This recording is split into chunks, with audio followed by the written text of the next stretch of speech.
Foreign Secretary, thank you very much for your time this evening. It's funny, we're used to hearing a lot from Theresa May about strong and stable. I don't think she mentioned it once tonight. Why not?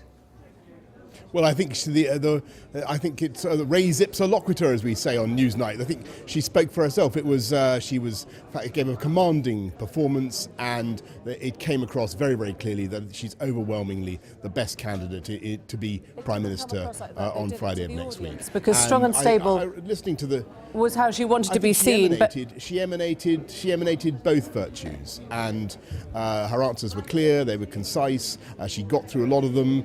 Yes, she had some tough questioning, but I think when you contrast Jeremy Corbyn's performance and the difficulty he had with some pretty elementary questions about the defence of this country, about the Brexit negotiations, about the economy. Let's talk about her, because the audience didn't see strong and stable tonight, did they? They said that she wobbled. They said she backtracked. Their words, not mine. They said on social care she still hasn't even been able to admit that it was a U-turn. She talks about wanting to be honest, and yet she can't even admit that that cap on social care was something that she thinks she now got wrong and has changed her mind on. That's not strong and stable at all.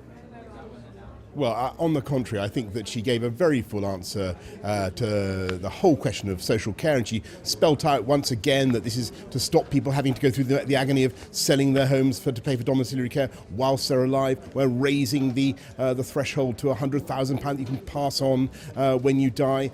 Yes, of course, we're going to consult on the cap, though there are difficulties with the cap being regressive, as she explained very clearly. I think the audience got that, and it was actually quite a useful exchange. But when you came to Jeremy Corbyn on the defence of our country, I mean, we've invested £31 billion in the Trident. We'll be talking to Labour about Jeremy Corbyn and about Trident. He absolutely I assure refused to confirm that he would even use it. But I want to talk about the Conservatives' message tonight. He would not stick up for or defend this country. Which is her message and that is about hard-working families, Foreign Secretary. That's something we've heard all the way through, that she wants to talk to hard-working families.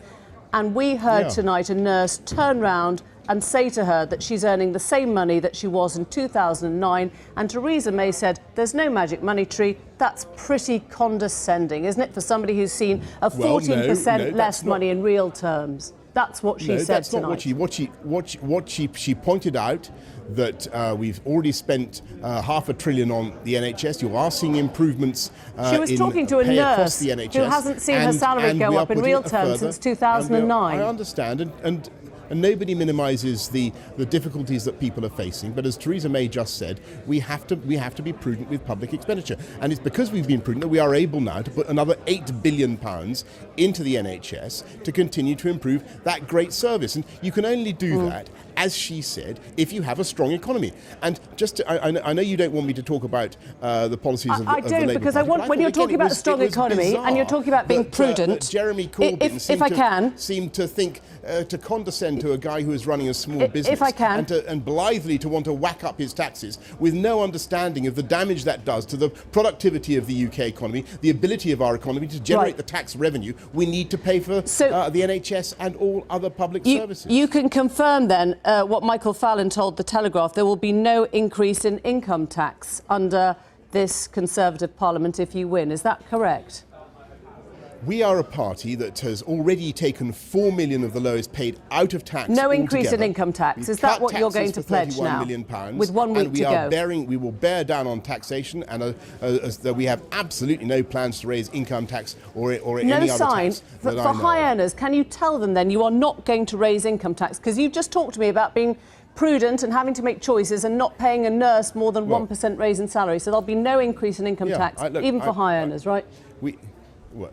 Our plans are to cut taxes. Labour's plans are to put them up, and to keep putting them up, and to fund all sorts of unnecessary things, such as renationalising the utilities and the railways at colossal expense. Right. At colossal expense. And as I've just said to you, Emily, it's by having a strong economy, by promoting business, by believing in this country, by getting the right Brexit deal above all, that we will have the revenues, that we will have the tax revenues we need to pay for great public services. Let's get on to foreign affairs. £8 billion it's lovely to have you as the Foreign Secretary here. In the last 24 hours, we've seen Donald Trump walk away from what the most significant global deal to save the planet.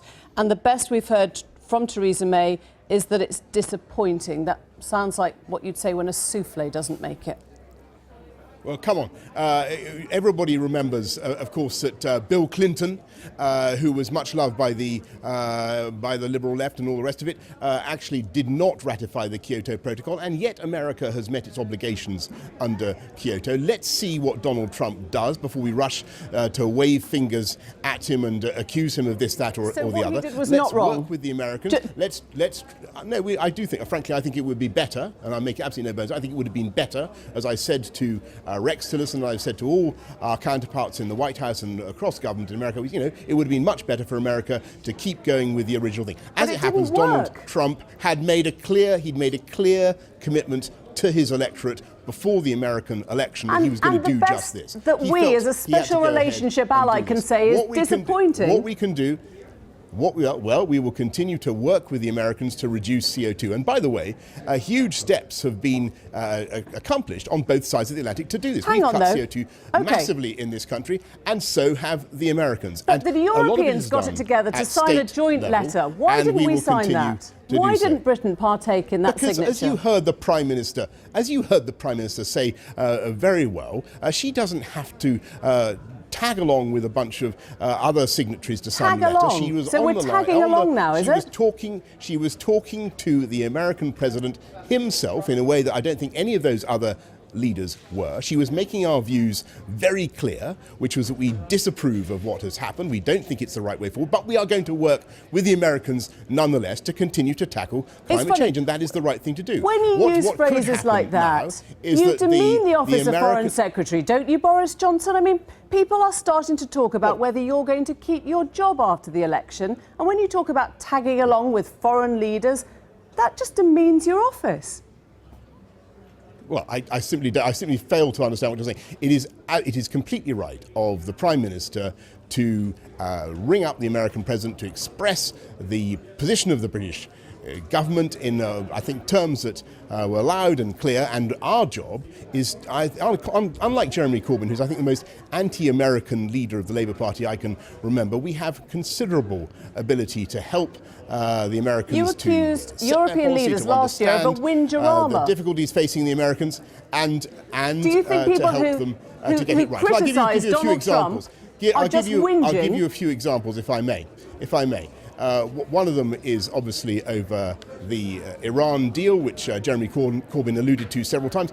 Britain has been able to work with the Americans, so they haven't scrapped the Iran nuclear deal, which I think had been a risk. We're working with them on their policy on the Middle East peace process, where actually Donald Trump is showing a great deal of interest and has not decided to move the embassy to Jerusalem as he threatened. And if you look, for instance, at the actions of the Americans in Syria, their treatment of Russia, they're far more proactive now in dealing with the atrocities being committed by Assad than the Obama administration was, and that is very much, I believe, thanks to the intercessions of the UK government and the powerful relationship if that we America developed came to us for support in bombing Assad, it would be hard to say no. Do you still stand by that? Because Theresa May didn't back you at the time.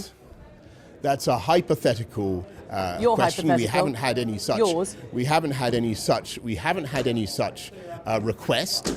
And all I can say is that the two occasions when the Americans have taken action at the Sharat airfield and at Al Tanf, I think they have had a material impact on the calculations of the Russians and of the Assad regime. And that is something that the Obama administration absolutely failed to do, and I think a part of that success is thanks to UK diplomacy. And as for your questions about the job that I may have, the job that I want next week, if at all possible, is to be MP for Uxbridge and South Ruislip, which is what I'm campaigning to be. But even more important than that, Emily, if I may humbly suggest to you, is that we get the right person leading our Brexit negotiations. And tonight it was absolutely clear to me that there's only one person who could conceivably do this, who has the vision, who has the clarity and the firmness of purpose, and that is Theresa May. So thank you very much. I don't disagree with Nick Watt's analysis that this was a pretty heavy victory for her tonight. We have plenty more to come. Boris Johnson, thank you very much. Thanks for your time. Thank you.